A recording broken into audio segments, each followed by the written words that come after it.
Stronger.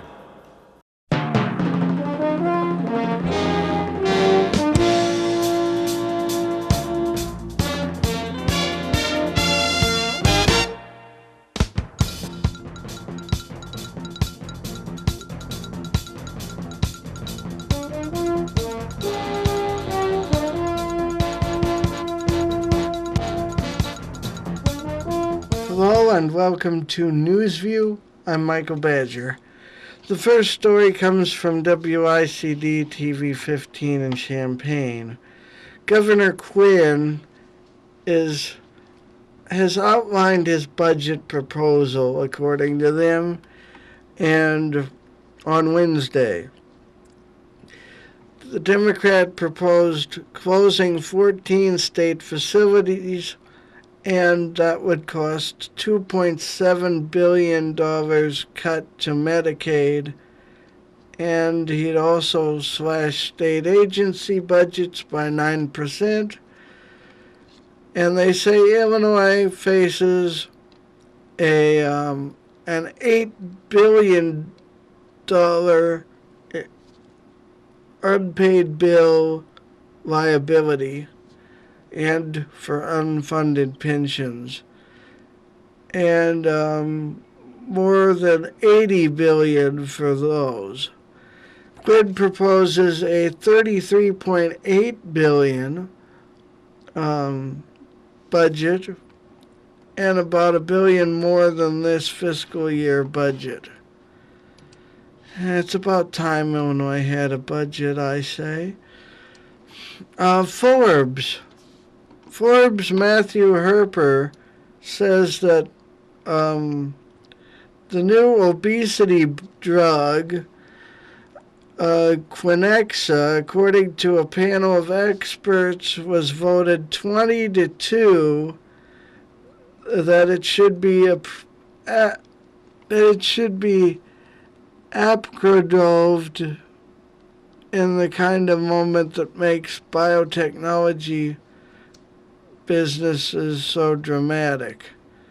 If approved by the FDA's decision deadline of April 17th, Quinexxa would be the first new obesity-fighting drug in 13 years. Shares of the maker Vivus exploded and are currently up to 92% to $19.80. Quinexxa actually combines two ingredients, he says.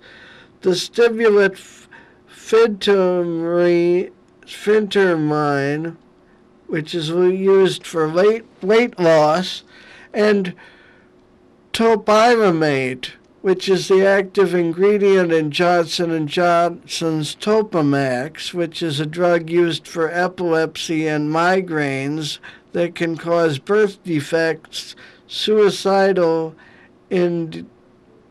ideation, and problems thinking. Together, they are among the more effective weight loss pills in clinical trials. But according to Mr. Herper, investors should be wary, according to him. Wall Street analysts seem almost unanimous in their expectations that Quinexxa could become a blockbuster, generating more than $1 billion in annual sales. This argument has been made pretty clearly by Simos Simondis of S.G. Cohen, who has been betting that Vivus would have to conduct an expensive heart safety study before Quinexxa could be approved. He started his note to clients by saying, quote unquote, "we were wrong." He then went to make the case that even though he is neutral on the stock, the drug is likely to be a big seller. And you can read more about that in Forbes on Forbes.com. And in other news, according to the Washington Free Beacon, a DIA director says China is preparing for space warfare and that it's a growing threat to the United States. Army Lieutenant General Ronald L. Burgess, director of the Defense Intelligence Agency, disclosed new details of China's space weapons and their programs for them last week, including information regarding China's anti-satellite missiles and cyber welfare capabilities. Burgess stated in a little noticed written testimony prepared for an appearance before the Senate Armed Services Committee that Beijing is developing missiles and electronic jammers and lasers for use against satellites. And they say much of the space warfare activity is being carried out under the guise of China's supposedly non-military space program, he says. He says, quote, the space program, including ostensible civil projects, supports China's growing ability to deny or degrade the space assets of potential adversaries and enhances China's conventional military capabilities, unquote, Burgess said. He also said, quote, China operates satellites for communications, navigation, Earth resources, weather, and intelligence surveillance, and also reconnaissance in addition to manned space and space exploration missions, unquote. And China's Beidou Global Positioning System satellites will be available for regional users this year and globally by 2020, he says. These satellites will provide foreign militaries with precision targeting capabilities through purchases of Chinese Beidou receivers and services. And if you want to read more about that from Bill Gertz, you can go to freebeacon.com. And the news continues here on NewsView. The Mail Online at dailymail.co.uk, they say that a star from the sitcom Seinfeld tried to kill himself by shooting himself in the head. He said, quote, they were going to take my toes. I shot myself, but it didn't work, unquote. Actor Daniel von Bargen was left fighting for life after shooting himself in the head in an apparent suicide attempt. Von Bargen, who played Mr. Kruger in the hit U.S. comedy called 911 himself, he was in Seinfeld.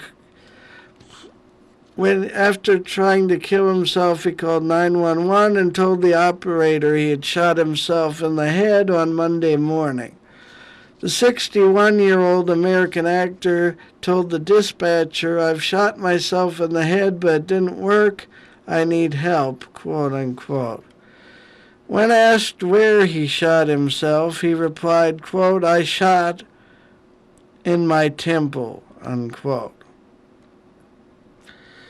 And this was news about Seinfeld actor.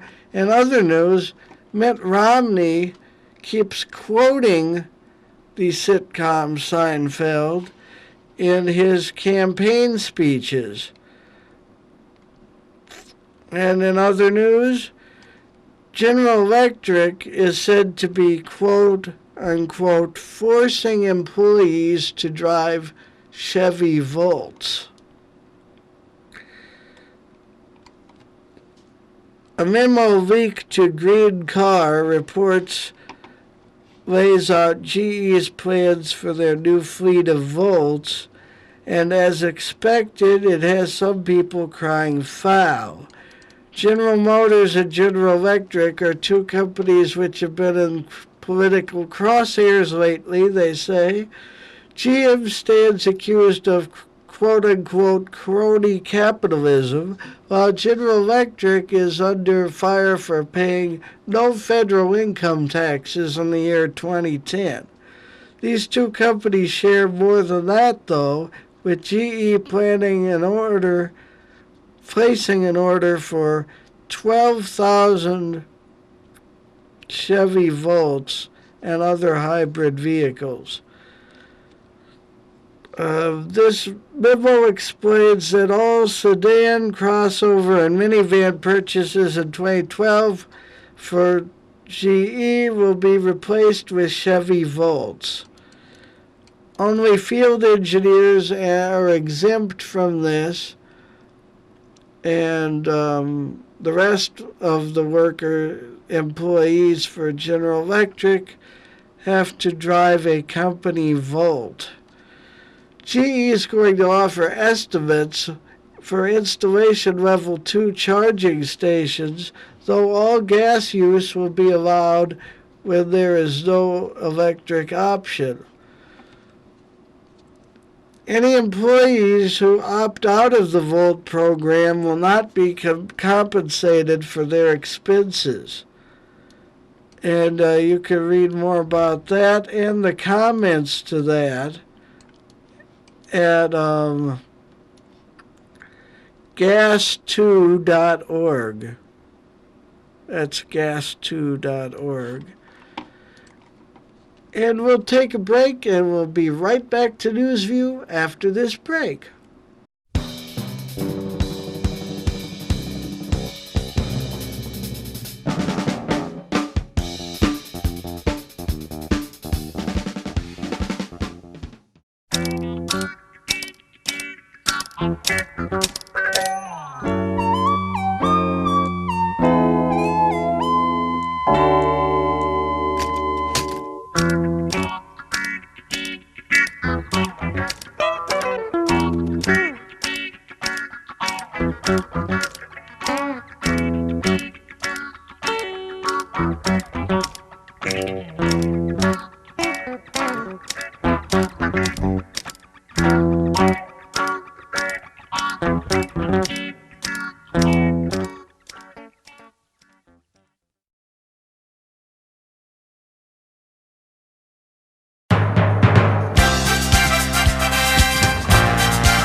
And we're back at Newsview. I'm Michael Badger.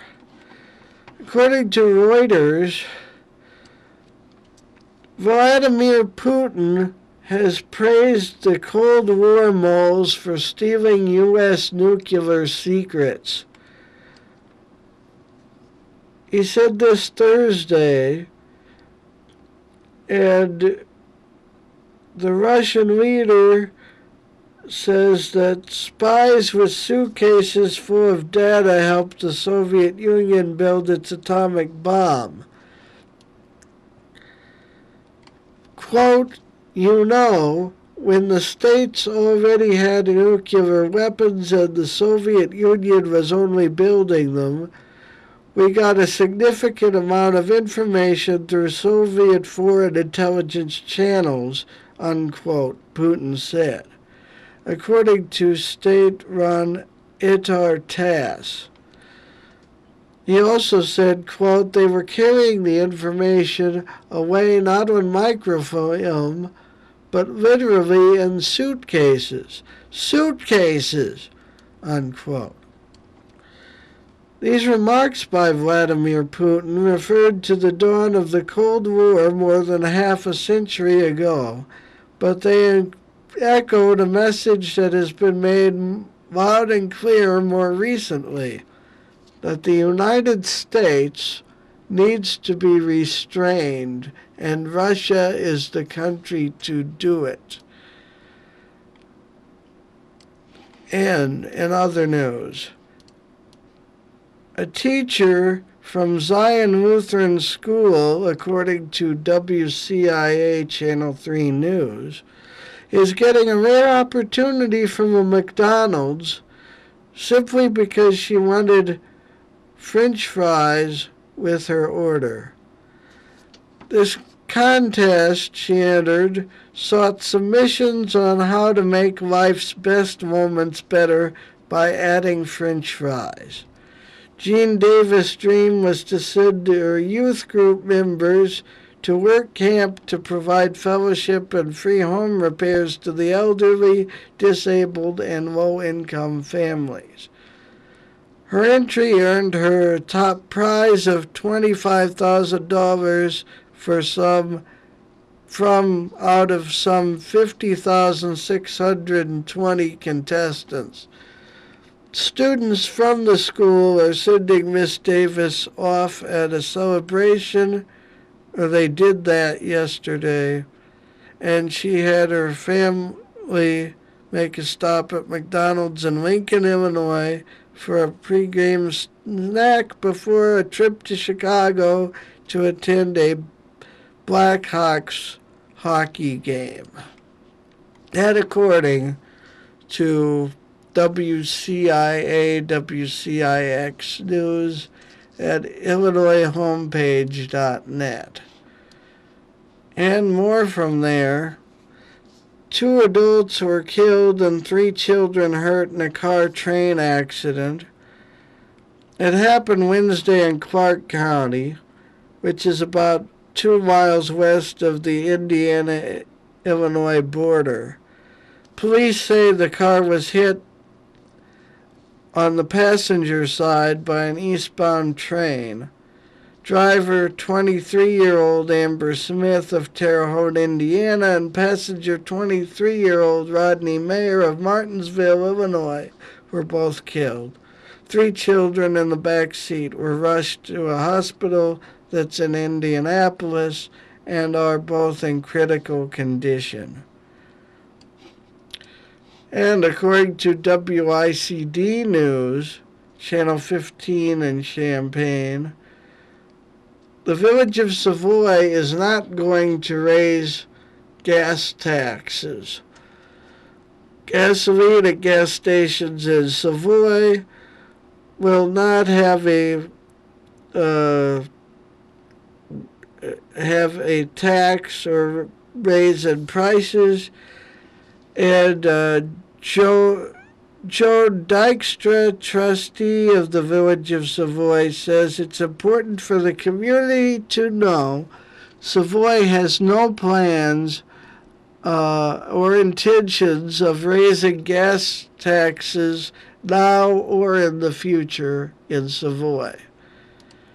And according to CNN, a mid-air helicopter collision in Arizona has killed 7 Marines. The mid-air collision where U.S. Marines were in a helicopter, 2 U.S. military helicopters collided in southern Arizona, they said Thursday. This crash occurred during routine training operations on Wednesday night along the California-Arizona border. The Marine Corps has said that in a statement. And in other news, according to USA Today, a Gannett company, Police say a girl was forced to run for 3 hours and then died. 2 have been charged. This happened in Attila, Alaska, according to the Associated Press. In rural Alabama, authorities say 9-year-old Savannah Hardin was forced to run for 3 hours as punishment for having lied to her grandmother about eating candy bars. The girl was severely dehydrated and had a seizure, and then her death days later was ruled a homicide.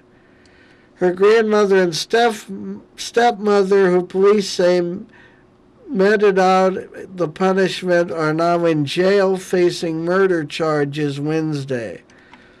Witnesses told deputies that Savannah was told to run and not allowed to stop for 3 hours on Friday, said a Etowah County Sheriff's Office spokesman. The girl's stepmother, 27-year-old Jessica May Hardin, called police at 6:45 p.m., telling them that Savannah was having a seizure and was unresponsive. Neighbor Roger Simpson said he saw the little girl running around 4 p.m., but he didn't see anybody chasing or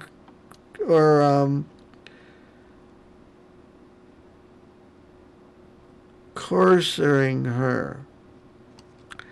Quote, "I saw her running down there. That was what I told the detectives," unquote, said Simpson from his home on a hill overlooking the Hardins. Quote, "But I don't see how that would kill her," unquote. Authorities are still trying to determine whether Savannah was forced to run by physical coercion or by verbal commands.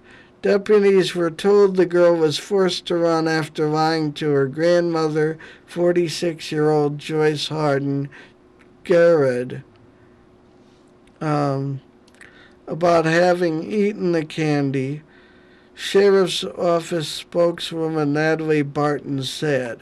Savannah Hardin died on Monday at Children's Hospital in Birmingham, Alabama, according to the news release from the sheriff's office.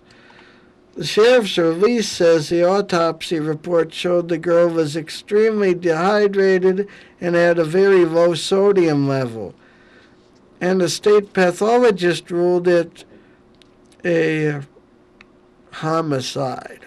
For more on that, you can go to usatoday.com. And in other news, according to the Washington Post, Dan Bowles says, what happens if Mitt Romney wins Michigan? In Detroit, Michigan, the news is that for the past week, much of the commentary on the Republican presidential race has focused on the consequences to Mitt Romney of a loss in Michigan's primary.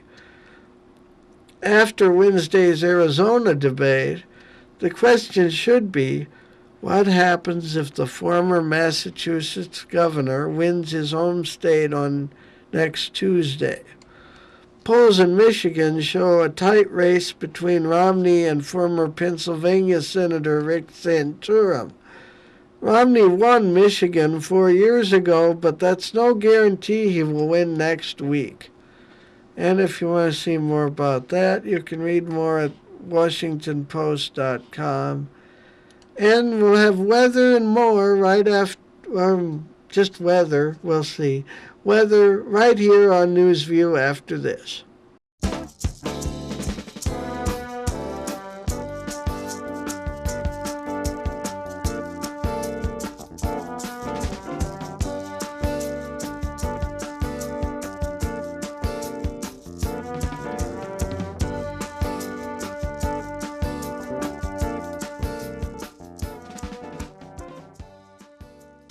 Friday night, weather.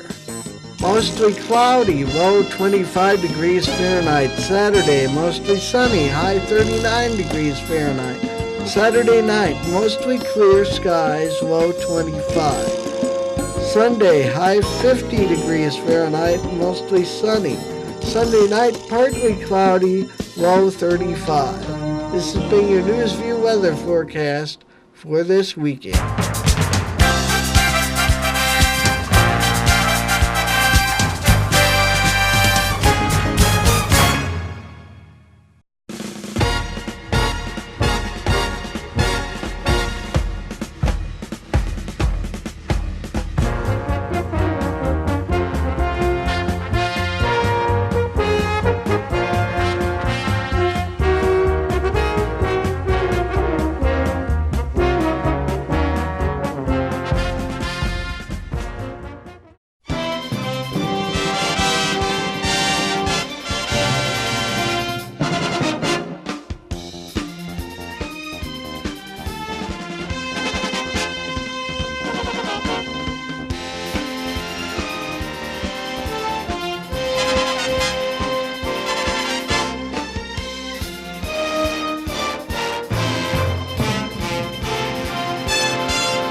Next at 9:30 p.m. or 12:30 a.m. At 9:30, Fast Forward Contemporary Science Fiction. And at 12:30, R&R TV.